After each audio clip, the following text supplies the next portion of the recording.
There are times in life that can cause a flicker of wonderment and awe, a sort of mini reckoning on the mysteries of the universe. It can involve seeing the shooting star, or seeing the northern lights, or perhaps tasting ice cream for the first time. For me, one of these moments is watching this man throw a baseball.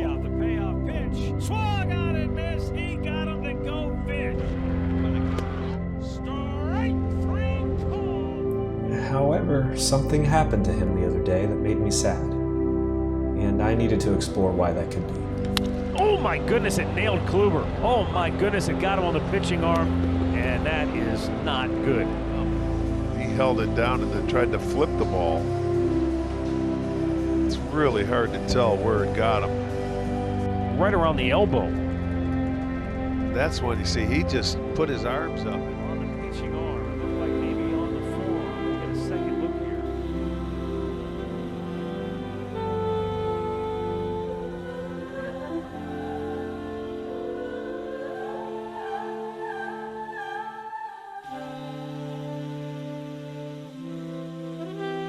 Hi, I'm Dan. I'm a very sad man, and to help, I watch baseball.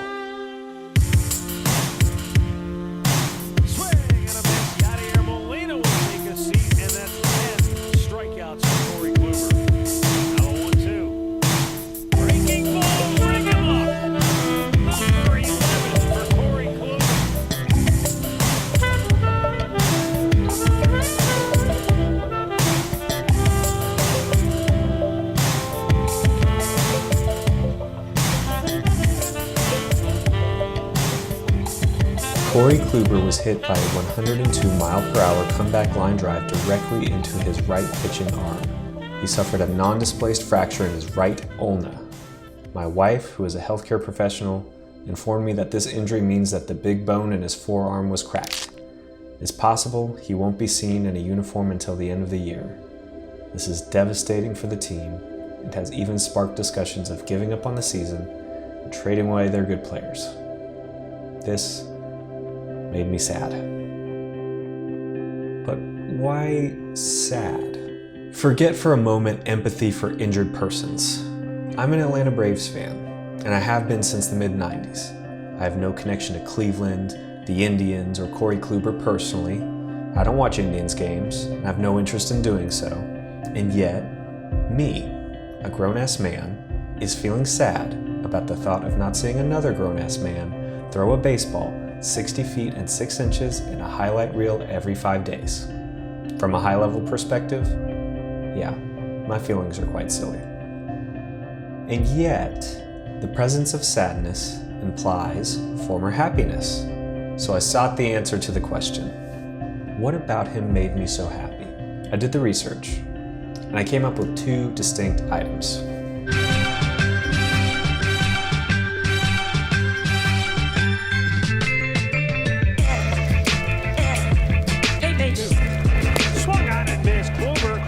Let's talk about this thing. It does not move like what I think of as a curveball. It moves very slider-like. I only knew this was a curveball because StatCast said so.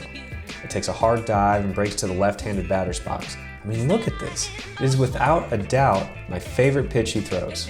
So how good is it, you might ask? Very good. In fact, uniquely good. Let me show you what I mean. When I say curveball, what do you think of? You probably think of something like Justin Verlander's curveball. It's a 12-6 that has a drop and goes around 78 to 80 miles an hour, right? When I say slider, what do you think of? Probably something like the late Jose Fernandez's slider, or Adam Ottavino's slider, has a sharp break away from the same-handed hitters and has a slight drop. Why am I talking about sliders? Because Corey Kluber's curveball acts like both a slider and a curveball. Not convinced? Okay. Well, let's check the data. This is a chart that shows the average vertical and horizontal break of all of Corey's pitches. As you can see, the curveball has the drop of a curve and a horizontal break of a slider. Just to contrast, let's look at the average MLB pitcher's curve. You can see curveballs on the average don't move like Corey's. There's quite a difference. So, how is he doing this? I've got another chart. I took the average pitch velocity data of all curveballs from pitchers with more than 1,500 instances of them throwing the pitch. So essentially I grabbed all starting pitchers from 2016 to 2019 who threw curveballs to see who had the highest velocity.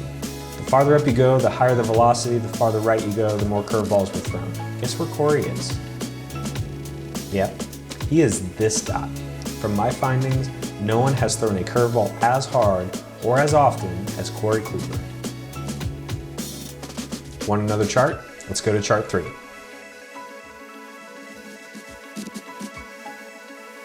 I also looked at his release point data. Of those same pitchers, Corey releases the ball closer to the first base side of the plate, far closer. He's not the most unique in this aspect, but he's in the top 25%. I could not find someone with a more unique curveball than Corey Kluber. He throws it harder than anybody, with a release point more unique than most, and couple it with a four-seamer and a sinker, and this is just devastating. Because the rotation of a curveball closely resembles a fastball, being a hitter, you'd essentially have to guess what's coming. Is it going to dart out of the zone at 85, or is it the heat? A lot of them do this. This pitch is one of the most unique in baseball, and I love that.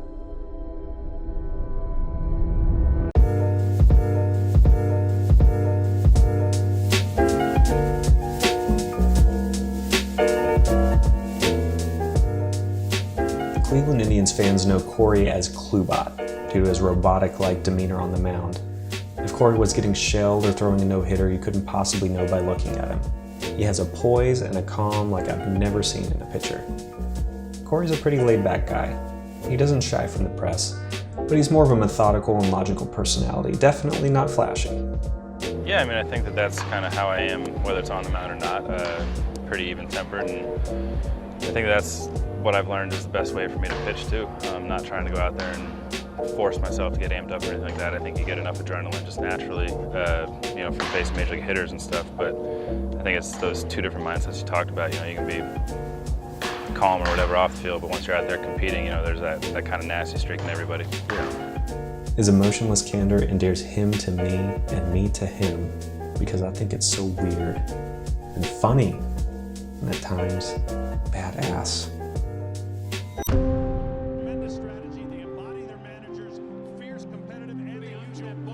I was first introduced to Corey on a formal basis during the 2016 playoffs. At the time, the Indians' pitching staff was decimated by injuries, and in an unprecedented fashion, they managed to march their way to one win shy of winning it all, while only using 6 pitchers. But at the forefront of it all was Corey Kluber showcasing why he was a pitching god. Up until the World Series, this was his pitching line for the playoffs. So they get to the World Series against the Cubs, and all baseball fans are excited because a long drought is going to be ended for somebody. But no one was believing in Cleveland due to their huge shortage of starting pitching. And Terry Francona straight up told the press before the series started that Corey would be pitching 3 games if necessary, which it was necessary, and he did. Here it is. Struck him out.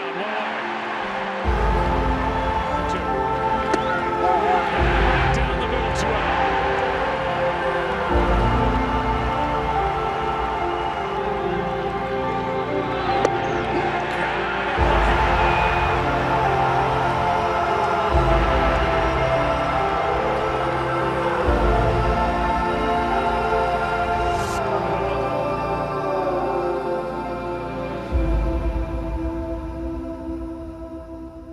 Cubs win the next game, Cleveland scrapes by and wins Game 3, and then comes Corey's turn again in Game 4.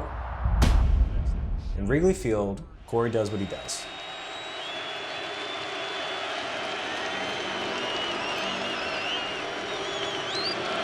Contreras strikes out. Struck him out. And Kluber. A couple fastballs have the Cubs. You're not getting many against Kluber. Inside corner, struck him out.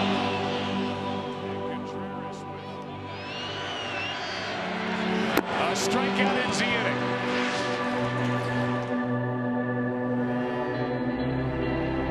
Through all his excellence, Corey doesn't even flinch.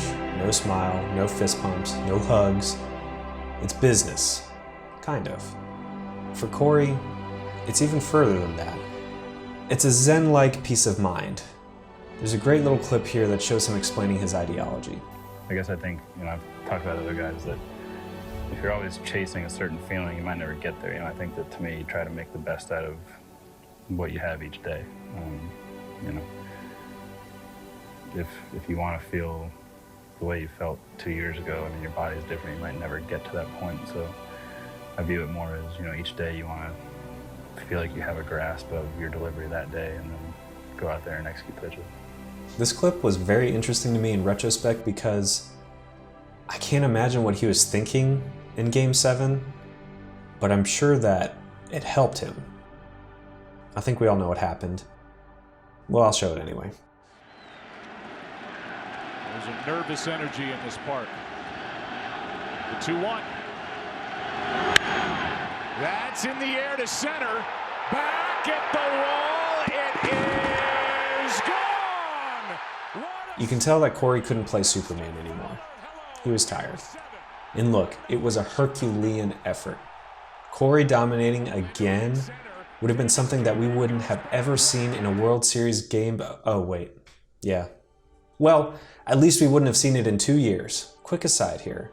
I'm not at all a fan of the no-fun old guard of baseball where expressing satisfaction and flipping bats is frowned upon. It's dumb and lacks understanding of what these emotions mean. And these men have this sort of heads down, lunch pail, run you over Pete Rose-like mentality. It's not wrong in and of itself, it's just that it's what a lot of baseball was, and to an extent it still is, and Corey isn't that. Corey is nothing. Corey is Buddhism in baseball. No desire, no joy, no sadness, nothing.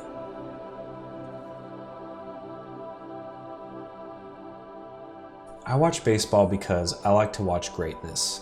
I like to see the best baseball players in the world play a sport I like playing at the highest level possible.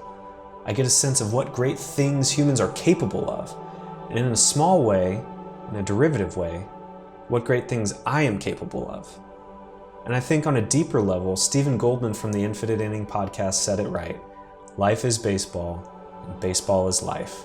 Meaning throughout the sport, we can see reflections of our own life, and in life, we can be reminded of baseball. Corey's injury makes me sad because I won't get to see his greatness for a long time, and it's possible he won't be the same ever again. And it reminds me of me and my lamenting of what could be or hasn't been in my life. But as with all sad things, it means that we know what it's like to be happy. And sometimes, that's enough. A strikeout ends the inning.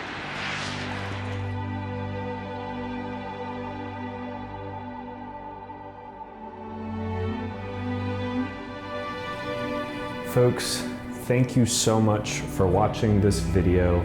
I put a lot of effort and a month and a half of my free time into it. So the fact that you've watched till the end means a lot to me. So thank you. If you want to, you can leave me a comment below to suggest any sort of video topics in the future. It's going to be analysis and baseball centric. So if it pertains to any of those two things, maybe it'll work. Social media. As far as social media goes, I only really use YouTube and Twitter. So if you want to see me on Twitter, you can see me at Sadman Baseball. Pretty easy to remember. So at Sadman Baseball, I tweet, I do a lot of retweeting, and it's harder for me to do the actual tweeting thing. I'm working on it. I'm planning on doing some more like GIFs a la Pitching Ninja, but we'll see. I'm gonna be playing around with my animation skills and see if we can put it to good use. Again, folks, thank you so much for watching. I hope to see you in the future again soon.